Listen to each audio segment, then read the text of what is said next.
Hi friends, welcome to XMB. Very good morning to all of you. तो शुरू करते हैं आज का हमारा करंट अफेयर जो कि है 23 नवंबर 2022। I hope you are preparing well for your examination. And before I begin, again let me remind you कि आप पीडीएफ डाउनलोड करो, आप बीपीडीआर डाउनलोड करो so that you can revise it, right. And इसका जब बेनिफिट आपको मिलेगा ना, to let me know in the comment section.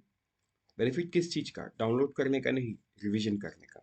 देखो, कोई भी चीज़ आप डाउनलोड करके अगर आप रख देते हो तो उस डाउनलोड का कोई फायदा होता नहीं, राइट। तो मैं download is not important, what is important is revision. And आप रिवीजन तभी कर पाओगे जब आप मटेरियल डाउनलोड करोगे, right. So that's why I say download it and then revise it. तो बढ़ते हैं आगे हमारे फर्स्ट न्यूज़ की तरफ, जो कि है climate change performance index, right.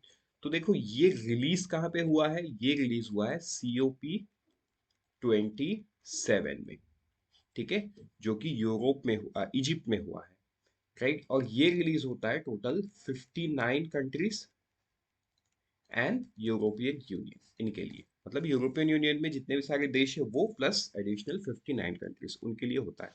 तो अब अगर हम न्यूज की बात करें तो न्यूज में ऐसा है कि India jumps to spot higher and now ranks 8 eight पर the climate change performance index. तो इंडिया का रैंक क्या है? 8th है। ये चीज आपको याद रख लेना है।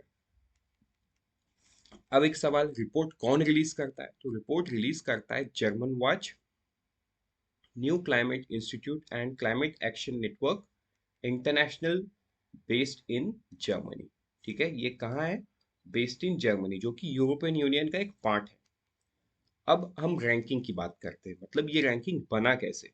तो देखो, ये रिलीज COP27 में हुआ, अभी ये नवंबर 2022 में ही खत्म हुआ, राइट। 18 तारीख को खत्म हुआ, ये आपको पता है बिकॉज हमने तो करंट अफेयर डेली पढ़ रहे हैं अभी। Which shows Denmark, Sweden, Chile and Morocco as the only four small countries that were ranked above India as fourth, fifth, sixth, seventh। मतलब डेनमार्क को फोर्थ मिला, स्वीडन को फिफ्थ मिला, चिली को सिक्स्थ मिला और मोरक्को को सेवेंथ मिला। तो सवाल ये है, फर्स्ट, सेकंड, थर्ड किसको मिला? तो देखो, the first, second and third rank were not awarded to any country. किसी भी कंट्री को ये अवार्ड नहीं मिला है। तो यहाँ पे एक बहुत इंपॉर्टेंट चीज नोट करने का ये है कि फर्स्ट, सेकंड, थर्ड आपको किसी भी कंट्री में नहीं लगाना है। अगर कोई क्वेश्चन ऐसे बनता है कि which country top the list, तो ऐसा नहीं है कि हमेशा नंबर वन वाला टॉप द लिस्ट है। टॉप द लिस्ट में डेनमार्क ही आएगा। एंड इंडिया का रैंक इज व्हाट? 8th। तो अगर हम आइडियली देखें तो Denmark is at 1, Sweden 2, Chile 3, Morocco 4, India is at 5th rank. But India is not at 5th rank, India है 8वें रैंक पे, क्योंकि फर्स्ट, सेकंड, थर्ड तो किसी को दिया ही नहीं गया, ठीक है। और G20 नेशंस में India is the only nation which has secured its place. अब बढ़ते हैं आगे, अबाउट द रिपोर्ट को समझते हैं, ठीक है। अबाउट द रिपोर्ट, तो देखो, the climate protection performance of this 59 country with the with together accounts for 92% of the global greenhouse emission। तो ये जो 59 देश है, ठीक है, ये टोटल 92 कंट्रीज में ये क्या करती है? 92 कंट्रीज को 92% of the global green house gas emission ये करती है। तो दुनिया में जितने भी एमिशंस होते हैं, 92% इन 59 कंट्रीज में से आता है। In assist in four categories. Category one क्या है? एक है emission, 40% of overall score; renewable energy, 20% of overall school energy use; 20% of overall climate policy; 20% of overall school। ठीक है, ये 20 plus 20 plus 20 is equal to 60 plus 40 is equal to 100। तो अगर हम, कभी ऐसा होता है ना, इंडिकेटर्स या कैटेगरी पूछता है रैंकिंग का, तो ये है। एक है GHG एमिशंस, एक है रिन्यूएबल एनर्जी, तीसरा है एनर्जी यूज, चौथा है क्लाइमेट पॉलिसी। आई होप ये आपको क्लियर हो गया है। Now, India earned A high rating in the GHG emission and energy use category, while a medium for climate policy and renewable energy. The aggressive policies of India towards rapid deployment of renewable and robust framework for energy efficient programs have shown considerable impact। तो ये तो सही है। International solar alliance के बाद India में अब बहुत सारा डेवलपमेंट हुआ है towards green energy. Public transport green energy पे मूव कर रहा है, राइट, ऑलमोस्ट जो ये ऑटो रिक्शा है हर इंडियन सिटीज पे दे हैव मूव्ड। तो ये छोटे छोटे चेंजेस भी ऐसे रिपोर्ट में बहुत बड़ा इम्पैक्ट करती है, right. Probably in changes in one city is not going to help, but probably changes in the entire Indian or in the entire urban space is going to help India achieve the target.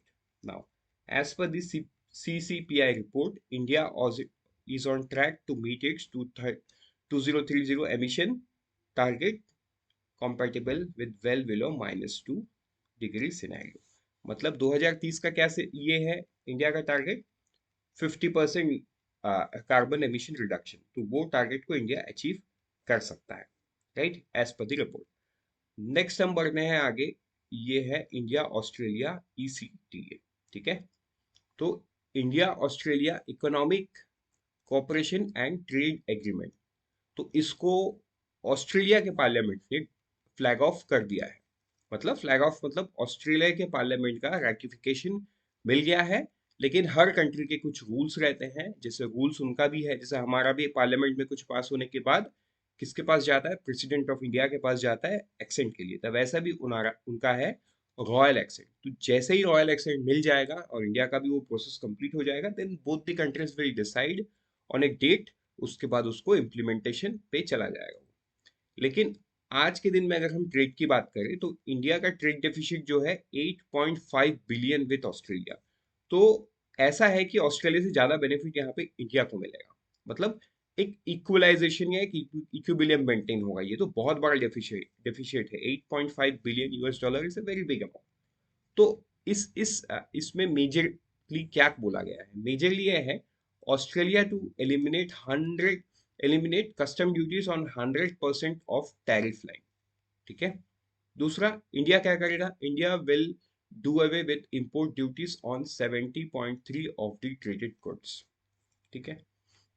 Then India can every year send 1800 yoga teachers and Indian chef to Australia, तो ये advantage. Then post study work visa up to 4 years for Indian students. Then 1000 work come holiday visas for young Indian professional. ये सारा काम इस Australia India economic cooperation economic and trade agreement पे बोला गया है अभी के लिए। बढ़ते हैं आगे हमारे नेक्स्ट न्यूज पे, वो है वन टाइम सेटलमेंट स्कीम। तो देखो, this is an scheme bye stock exchange board of India, जिसको 2 महीने के लिए एक्सटेंड किया गया है टिल January 21, 2023। तो ये डेट को आप याद रखो, क्योंकि ये बीच का डेट है, right. Most of the time या तो फर्स्ट होता है नहीं तो लास्ट होता है, तो ये बीच का डेट है, तो ये थोड़ा सा यूनिक लगा मुझे।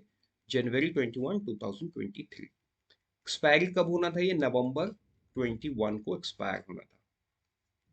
Then why, it has been observed that during the last few days a number of entities have shown interest in availing the scheme। बहुत सारे एंटिटीज आए जिनको ये स्कीम का इंटरेस्ट लेना है, ऑब्वियस सी बात है, लास्ट डेट पे तो हर कोई करना चाहता है, इसीलिए लास्ट डेट को ही एक्सटेंड कर दिया गया सेबी के द्वारा। अब सवाल ये है कि स्कीम है क्या। तो देखो, the scheme provides a one-time settlement opportunity to entities that have executed trade reversals in the stock option segment of BSE during the period of April 1, 2014 to September 30, 2015।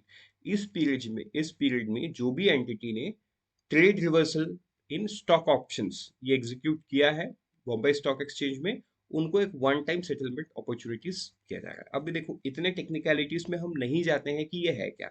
Simple सा बात समझो, उन्होंने कुछ गलत ट्रेड एग्जीक्यूट किया है, उनको कुछ पता था जो सही नहीं है, बट उन्होंने रेगुलेटर को वो चीज हाईलाइट नहीं किया एंड उन्होंने ट्रेड करते गए। तो इस चीज को, पीरियड क्या है, 1 अप्रैल 2014 से लेके September 30, 2015।